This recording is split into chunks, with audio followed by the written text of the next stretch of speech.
What's up guys, Readiness Rations here with you again, and today we're going to be checking out a very interesting military ration. This is a Canadian IMP from 1997, and oh boy is this package in rough shape. It's sort of discolored. It's just a little bit moldy and slightly ripped, but it's not every day that you have the opportunity to check out an IMP that is so old. So I'm actually excited to bust into this one to see if it's still edible. 1997 is right around the time that I had my very first US MRE, and who knows, if I would have been a Canadian kid in 1997, I might have been having one of these IMPs instead of that MRE. This meal was sent to me very generously by fellow ration reviewer Smitty MRE Reviews. In my opinion, Smitty is the king of Canadian rations, and his channel is always a must-watch for me. And since Smitty just so happens to be the IMP expert, we're actually going to send this video over to him right fast to give you guys a rundown of the different IMP variations that were produced over the years. Hey, Readiness Rations, thanks so much for having me on and reaching out to do this. I really appreciate it. I love your videos, and I hope your viewers are enjoying this one, because I sure do, man. They're excellent.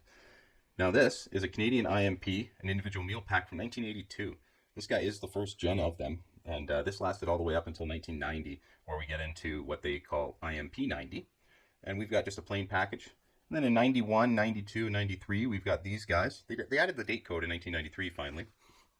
1994, we went with a more traditional shape on the pouch, and that lasted all the way to 1999. In 2000 and 2001, we've got the full date, just in case anyone's a little worried about Y2K. But no worries, nothing happened, spoiler alert. And then in 2002 to 2011, we've got a more traditional style. You'll notice the color coding on them, actually, I should mention. Lunch is red, supper is blue, and breakfast lunch is green. Moving on back to 2012, we've got this little one-off number here. We've gotten away from those colors, and we've gone to a plain black. And then in 2013, we've gone with a different date code style, that again only lasted for a year. 2014 and 2015 is more reminiscent of some of the more modern ones, more of the contemporary ones. Around then, we started seeing them add a website instead of the paper cards to leave your comments. In 2017, they got rid of the menus for one single season for some reason. But you can like them on Facebook with this QR code. Very handy. And now, brand new for 2020 and 2021, we haven't seen the 22s yet, is this waterproof pack and pouch. It's got a resealable zipper, a little dog treat opener, which I'm told is unrelated to dog food. And then we've got our nutritional ingredients on the back, and you'll notice that Canadian IMP 20. Beauty. Well, hey, thanks so much, guys. Enjoy the rest of the video. That is a fantastic collection you have there. And thanks again for sending me this awesome ration for me to check out. If you guys want to see more of Smitty's content, we will have his channel linked down in the description of this video. Now let's dig into this 1997 supper. Menu number 5, Salisbury steak from the Great White North. I don't want to mess this bag up, being that this is basically a collector's item at this point. So we're going to attempt to open it from the bottom here. Look at that crud in the corner. That is disgusting. This ration did not come from Smitty's personal collection, so he is not to blame for its condition, but it has certainly seen better days.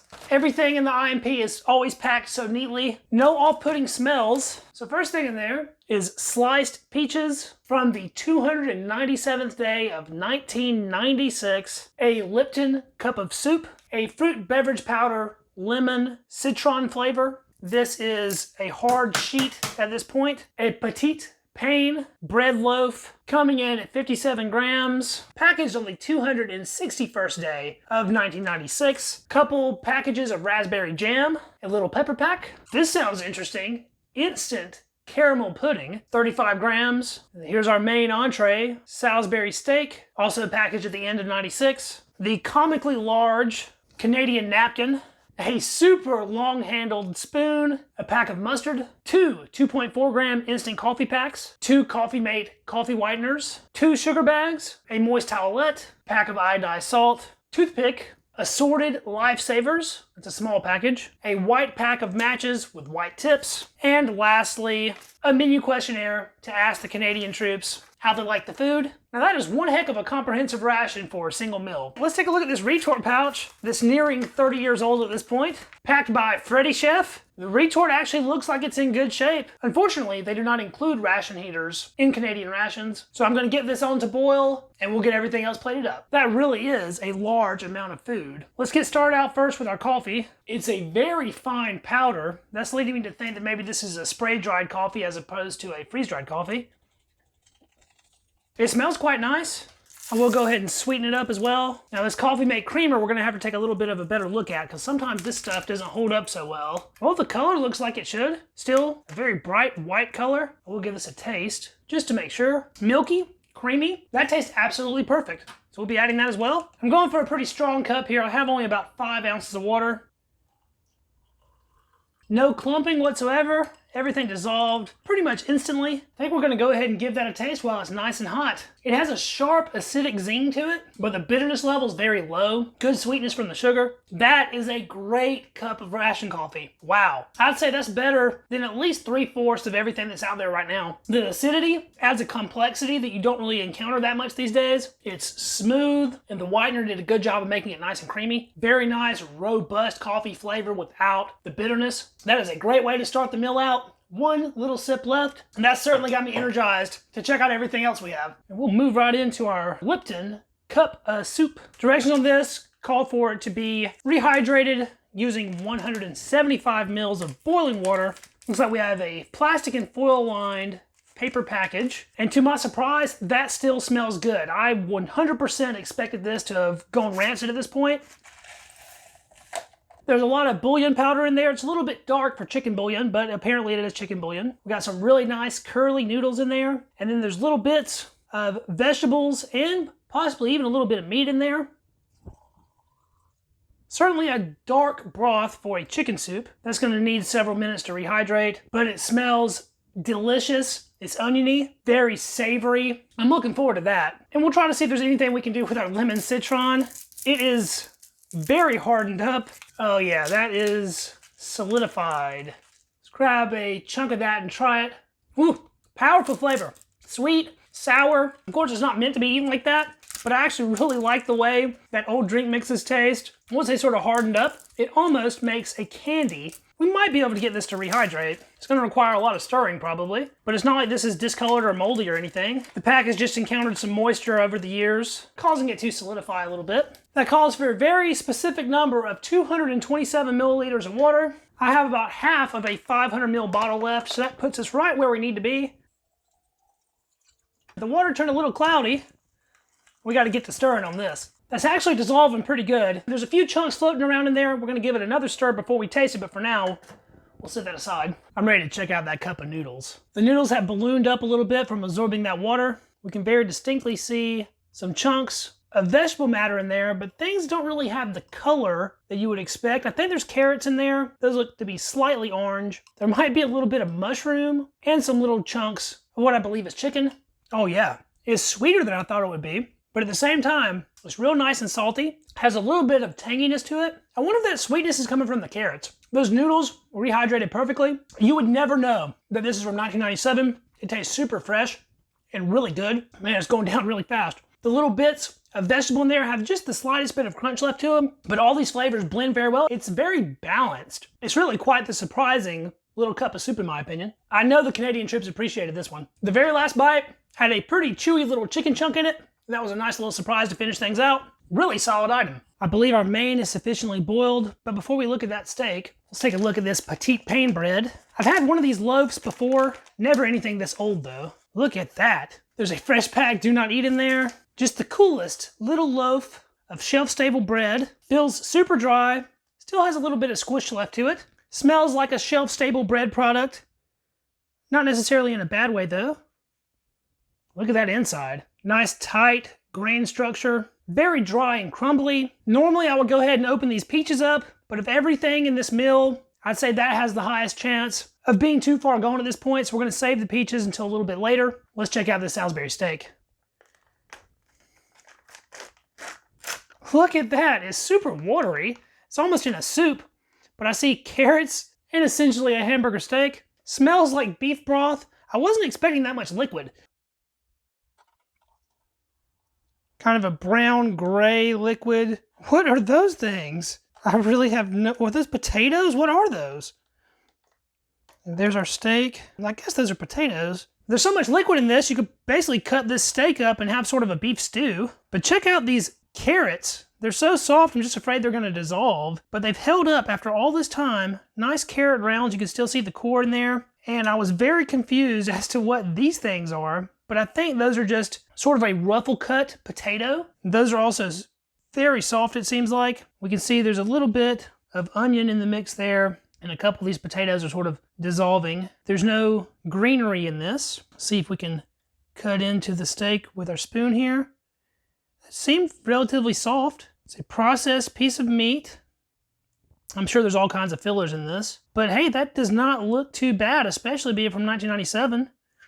It's cutting very easily. The portion size for the meat is pretty substantial. I think the soldiers probably would have been satisfied with that as an option. The aroma is very faint on this. It's not really popping out as far as smell goes. Let's get a little sip of our broth. Very beefy. It's essentially sort of a thin beef broth, a little bit salty. Has a nice little savory vegetable component to it, a little bit oniony. Tastes pretty good in my opinion. The potatoes are actually coming through in the taste of the broth. Now let's get a piece of meat here. Eating meat from 1997 and 2022, here we go. Very soft, that was surprising. I would expect something like this to be far more dried out. It's very salty and meaty. There's not too many other flavors going on with this, other than just tasting like a beef patty. There's no real herbs or anything to speak of. Let's try one of these carrots. That was super soft, but still had a nice little sweetness to it. And we'll go in for some of our crumpled up potato. Same thing, very soft, lightly flavored. I'm getting the slightest sensation of numbness building in my mouth. It's sort of on my cheeks now, on the side of my tongue. That's something that happens very commonly with consuming old food. It's nothing necessarily to be alarmed about, especially because it's so slight at the moment. So I'm gonna continue eating this for now, but it's probably not advisable to sit down and have a whole meal of something this old. Now we'll try some beef